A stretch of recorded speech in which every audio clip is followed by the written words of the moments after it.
Yeah. So first of all, where are you based? I'm in Glasgow. In Glasgow, of course. Yeah. Yeah. I'm down south in Bristol. Oh, nice. Yeah. So so basically the purpose of this video series is to talk to other people who, because of lockdown, have had to adapt the way they're working with the people that they support and so on. And nothing too contrived or pre-planned. It's just an idea to talk to people, see what's happening, see what ideas people are having about how to adapt to this weird, strange online format and how that's going, the pros and cons, if it's working for the individuals that we're working with and so on. And just to keep it light and conversational and see where it goes. If Great. that sounds okay with you. Yeah, I think it's a great idea. It's good to just hear what other people are doing and how they're doing it. Yeah, it is. Yeah. I think that at a time like this, it's important to rally together and share ideas. Because it's so easy to feel like you're working in a vacuum with this kind of work, especially if you're then forced to operate in this online manner. You can really feel quite isolated, I think. Yeah, totally. So it's good to reach out and find out what other people are doing and how they're approaching it, and to maybe develop a sort of community of practice around how we're adapting to these strange times that we're moving through. So firstly, what's your background, first of all? And I understand that you freelance for Hear My Music. So what do you do in that context? And how have you adapted to the situation by taking your work online? Cool. So I'm a freelance community music practitioner or music educator, or I'm not quite sure what my job title is, but it's most of the work I do is working with young people with additional support needs, a whole range of some quite complexly disabled kids and some more able kids. The work I do with Hear My Music is mostly a project called Spectrum Music, which is after-school music lessons for children on the autistic spectrum. So there's been quite a good uptake of them switching over from real-life face-to-face music and online music. It's worked quite well. We've tried to keep it, because we usually see them on a Wednesday, so for a lot of them, Wednesday is music day, so we've tried to just keep music day the same. To sort of continuity is important, isn't it? Yes, especially so. Routines.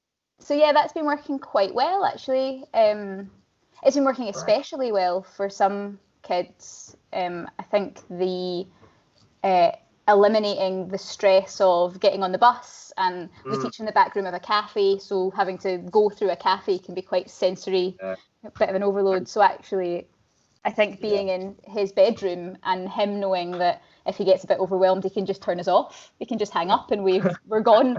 I think that's really working well for him. Yeah. So. There are some, to a certain extent, a lot of the variables that are uncontrollable in a lot of scenarios in the outside world, working face to face, are suddenly controllable. Like, for example, like you said, you can turn off the screen. So in a way, a certain amount of control has been gained for some of the individuals that we work with in terms of assessing where they're at in real time and being able to make the necessary changes to look out for their own needs. Sometimes it's important, it's difficult to be in control of the things that surround us in everyday life for obvious reasons. So yeah, it's interesting to think about these pros, because when you think of, oh, I'm working now online, you immediately think of the cons. I can't interact with this person properly, but you can only see my face. You can't see a lot of body language that's going on, positioning and posturing. You can't really read facial expression, not in the minutiae anyway. You can see these kind of big, grand, sweeping facial expressions, big smiles and so on, but so much is lost. It's easy to kind of get bogged down with the cons of this way of working, and you can kind of forget how it can create opportunities for, say, control, for example. It's really weird to kind of realize these things. Yeah, totally, because at first I was like, well, that's my job done then. How am I ever going to do my job online? This is it, over forever. But actually, the more I've got into it, the more I've found little, I mean, obviously there's a lot of things that are just not the same. And it's like, I did a music session earlier today, actually, with a girl who's very complexly disabled and quite visually impaired. So I don't even think she could really see where I was on the screen. But actually, it doesn't really matter to her. She still had a great time.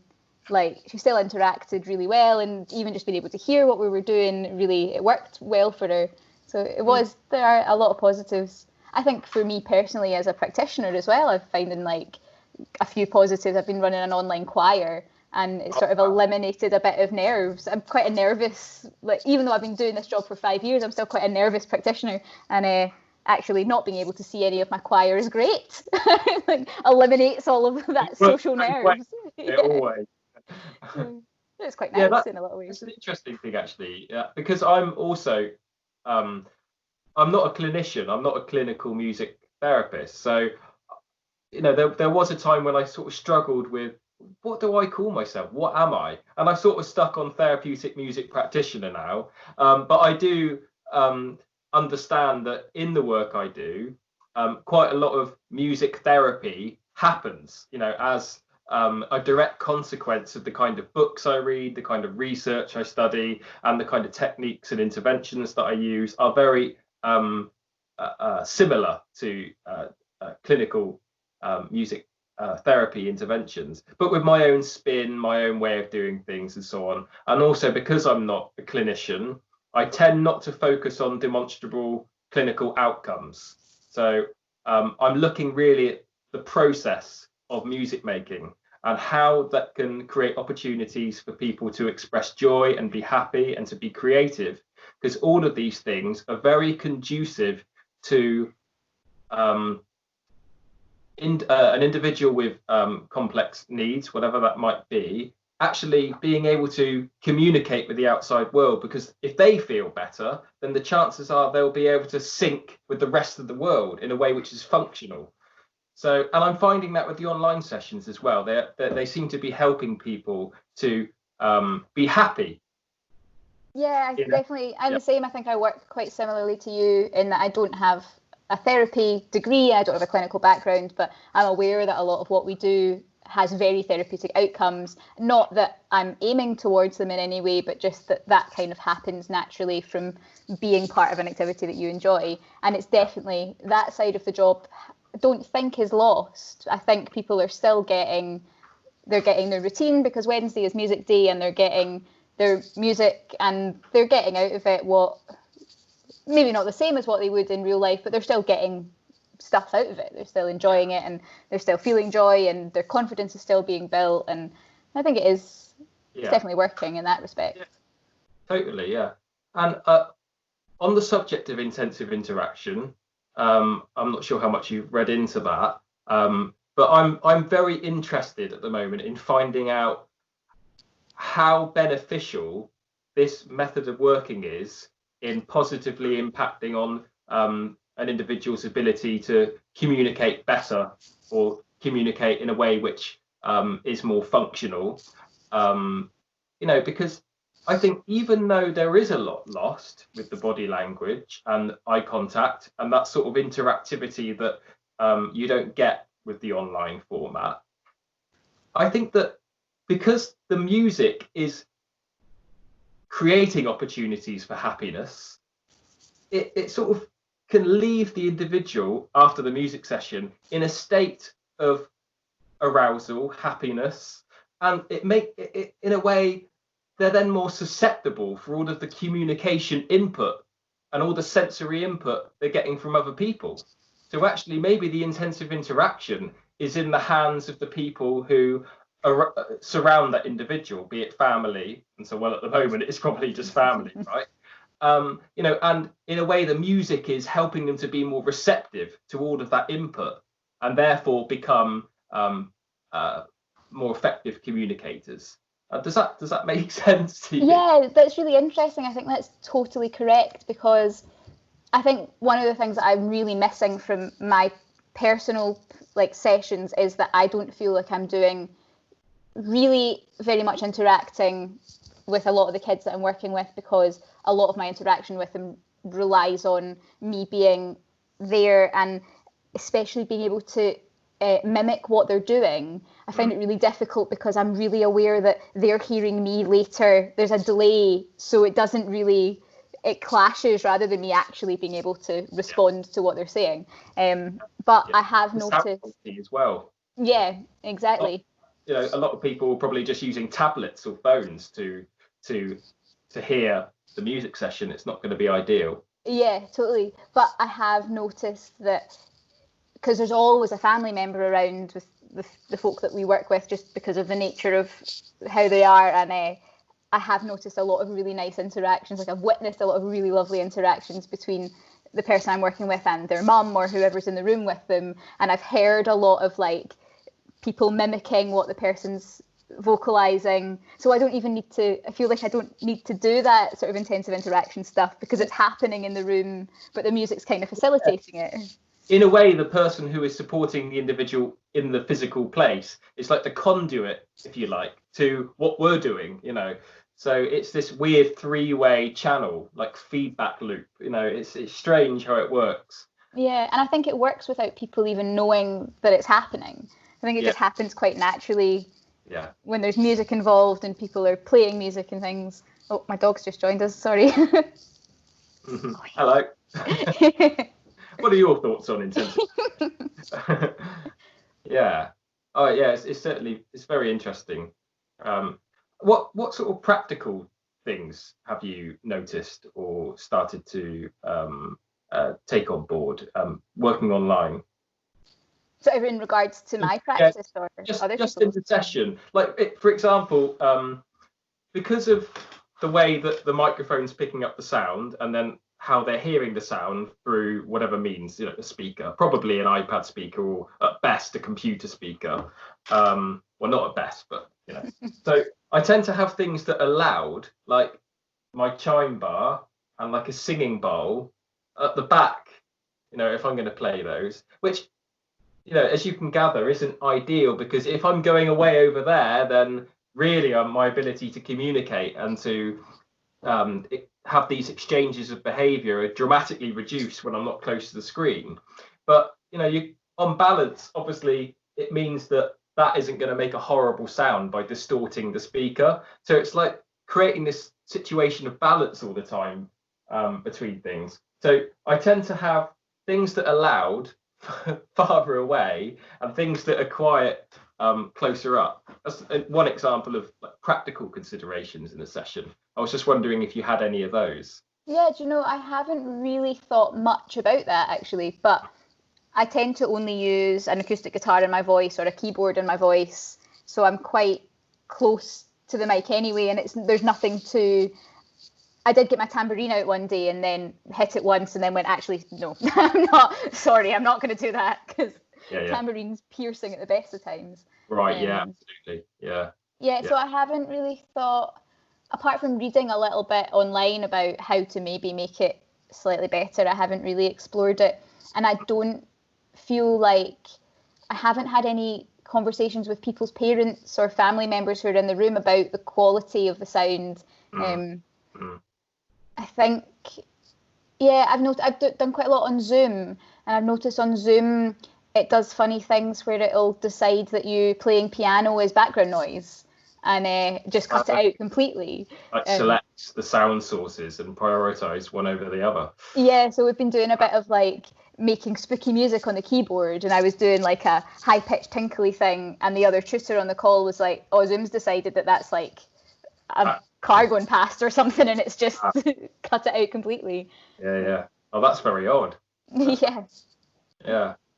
And another thing, for example, obviously, because when someone's looking at a screen, all you can see is me and the immediate area. There's no seeing what's round the back and so on. So I've tried to streamline the way I present my sessions, in that, first of all, I try and have everything near me that I need. So I'm not hang on a minute, I need to go and disappear. I'm trying to reduce the amount of time I'm spending off screen fumbling around, because this is a small room, but I have a lot of things going on. On the floor, I'm surrounded by electronics and different kit for starting loops and synthesizers and apps and iPads, computer and software and so on. There's a lot going on, so that I can easily be distracted by all these things. So I try and have everything near me.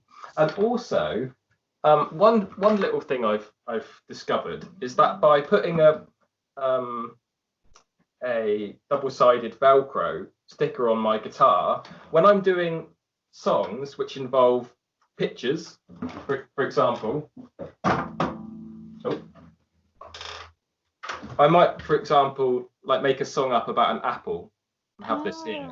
You know, obviously when I have someone in the room with me, it's fine, I can put this anywhere, it can be seen. But I'm finding that if I put it here like that, then I'm up nice and close. Oh, that's brilliant. It becomes obvious as to what I'm singing about. You know, the context is quite clear. So that's been quite useful for me. So I have all of these different flashcards with different objects on it. I like to be person-centered, so as well as just general objects like an apple, I have like a picture of an ambulance on the go for someone who likes ambulances and has a toy ambulance, for example, and other such things like that. One of the practical considerations that I've been thinking about, let's put that back. That's brilliant. Really, I love it. Really capitalizing on this area that can be seen and trying to make it as easy and as streamlined as possible for the individual to follow. Yeah, one of the things we had been doing, although it actually just ended up being a bit more of a hindrance than a help, was I think Skype, or is it Zoom, gives you the option to blur your background, and it's quite successful in putting a haze around you. I didn't know that. Yeah, I'm pretty sure it's Skype actually, and it just blurs out the background, which is quite good because one of the other Hear My Music tutors has a big shelf in her office full of musical instruments. And I think kids were a bit like, oh, what's that? And what's that? And is that on your shelf? So it's quite good to just like eliminate that. But then where it got difficult was we use figure notes. I don't know if you know about figure notes. It's like a coloured music sort of system. It's really great. If you don't know it, I definitely recommend looking it up. And it just allocates colours to each note of the scale. Yeah, it's really simple. But quite often somebody would be holding up a figure notes, like a line of figure notes, and being like, this is what we're playing, and then it was still being blurred out because you were the only thing in focus. So actually it didn't work quite as well as it could have, but it is quite useful if you want to. I mean, I could probably use it to hide the things that are going on in the background. It's just like because I don't have an office in my house. I was not set up for working from home at all, so this is my office space. I've just got my laptop on my windowsill. I'm on my couch. You have to make the best of your situation, don't you? Yeah, totally. And when we eventually move through this weirdness and do get back to face music sessions, what will you take from this whole experience that might enrich your own practice? I'm hoping to take, especially with the people who have found this experience really good, like the boy who's much calmer at home, I'm hoping that when we see him in real life, we can say, remember when you did all this really great work at home? And that he will say, oh yes, I am able to play this and I am able to do that. I'm hoping things like that happen. But also I've noticed I really struggled when I was earlier in my career with the idea of silence. And I felt like every session was like, right, that song's finished, let's do the next song. Okay, there's a gap in that, I better fill it with some noise. But actually, because of the internet lag, I've had to be much better with quiet, or even just like things happening on screen. Like I've got a girl who just gets up and walks away sometimes, and if that happens in real life, I'd be a bit like, oh, she's not engaging. Whereas when I'm at home, I'm like, well, she'll come back. She has to come back. I can't do anything about it. And I think that's quite a good thing to have in physical practice as well, of just like, okay, well, she'll come back to this eventually. We'll just have to wait for this to happen. So I think that the sort of patience of it, I think that's a general lockdown thing as well. We've all just had to be a bit patient, haven't we? Yeah. So in a way, you're sort of going to take the pressure off yourself a little bit. Yeah, I think so. Yeah. I think that's what I want to do as well. Yeah, totally. I really want to try, and this isn't really a practice thing, this is more of a project thing, but a couple of people have said about the online choir that they would never ever join a choir because they can't sing and they don't want other people to hear them, but they're quite happy to tune into a Facebook choir or a choir on Zoom because nobody else can hear them. So I'm kind of interested to sort of explore that, like who's getting music during lockdown that wouldn't have ever accessed it before because it now feels accessible online, and maybe sort of keeping some things online just because it seems to work for people online. I was working a project in a school and we're trying to keep that link. We're still being paid by the school, actually, I think, for the project. So we've been doing video versions of our sessions. The sessions in the school were group sessions, so we've been trying to sort of just keep the sessions as sort of as they were, as much as we can online. So we've been doing quite a lot of that. And then the Facebook choir actually started. It was a job that I took and was supposed to start the first week that lockdown happened. So I'd signed the contract and I'd never met any of my co-workers or any of the people in the choir. So you've got all that to look forward to.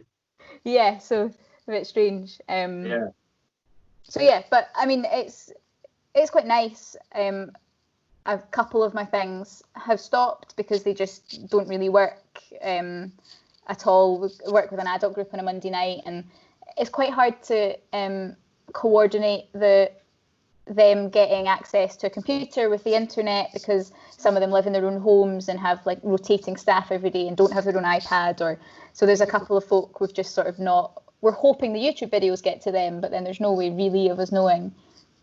Logistics, isn't it? I'm pre-recording some things actually, so 75% of my sessions are live, but the other 25% are pre-recorded when the logistical considerations aren't quite, matching up at the moment. So there is a little bit of pre-recorded work. So thank you very much for chatting to me. No, thank you. It's been great. I look forward to seeing the work you're doing and seeing it develop, and we will stay in touch. Yeah, definitely. And maybe touch base in a couple of months and see where we're at, see what's changed. And so yeah, hopefully something has changed. Hopefully a lot has changed by then. Yeah, so thanks very much, Beth. It's been a pleasure talking to you. Talk to you again soon. Thanks very much for your time. I really appreciate it. No problem. Lovely to speak to you. You too. Great. Take care. See you later.